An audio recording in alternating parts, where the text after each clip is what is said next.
मृत्यु एक शाश्वत सत्य है, फिर भी हर इंसान इससे घबराता है। पर हम इस कहानी को सुनकर सीख सकते हैं कि कैसे इस डर पर विजय पाएं।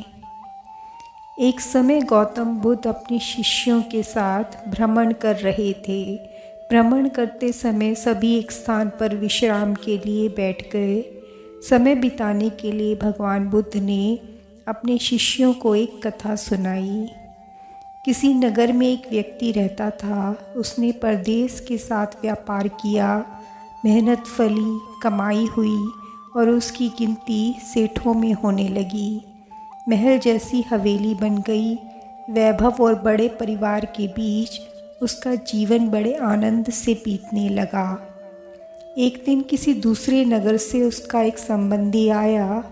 बातचीत के बीच उसने बताया कि उसके यहाँ का सबसे बड़ा सेठ गुजर गया। बेचारे की लाखों की धन संपत्ति पड़ी रह गई। बात सहज भाव से कही गई थी, पर उस आदमी के मन को डगमगा गई। हाँ, उस सेठ की तरह एक दिन वह भी तो मर जाएगा। उसी क्षण से उसे बार बार मौत की याद सताने लगी। हाय, मौत आएगी, उसे ले जाएगी और सब कुछ यहीं छूट जाएगा। मारे चिंता के उसकी देह सूखने लगी। देखने वाले देखते कि उसे किसी चीज़ की कमी नहीं है। उस पर उसके भीतर का दुख ऐसा था कि किसी से कहा भी नहीं जा सकता था। धीरे धीरे वह बिस्तर पर पड़ गया। बहुत इलाज कराया गया, लेकिन उसका रोग कम होने की बजाय बढ़ता ही गया।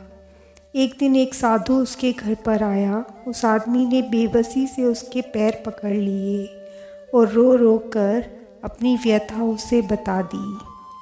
सुनकर साधु हंस पड़ा और बोला, तुम्हारे रोग का इलाज तो बहुत ही सरल है। उस आदमी के खोए प्राण मानो लौट आए। अधीर होकर उसने पूछा, स्वामी जी, वह इलाज क्या है? साधु ने कहा, देखो, मौत का विचार जब भी मन में आए, जोर से कहो, जब तक मौत नहीं आएगी मैं जीऊँगा। इस नुस्खे को 7 दिन तक आजमाओ, मैं अगले हफ्ते आऊँगा।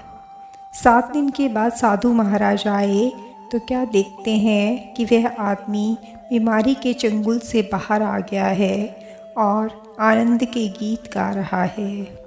साधु को देखकर वह दौड़ा और उसके चरणों में गिरकर बोला, महाराज, आपने मुझे बचा लिया। आपकी दवा ने मुझ पर जादू जैसा असर किया है। मैंने समझ लिया कि जिस दिन मौत आएगी उसी दिन मरूंगा, उससे पहले नहीं। साधु ने कहा, वत्स, मौत का डर सबसे बड़ा डर है। वह जितनों को मारता है, मौत उतनों को नहीं मारती। तो इस कहानी से हम यही सीखते हैं, जितना हम मौत से डरेंगे, हम उसके उतना ही करीब जाएंगे।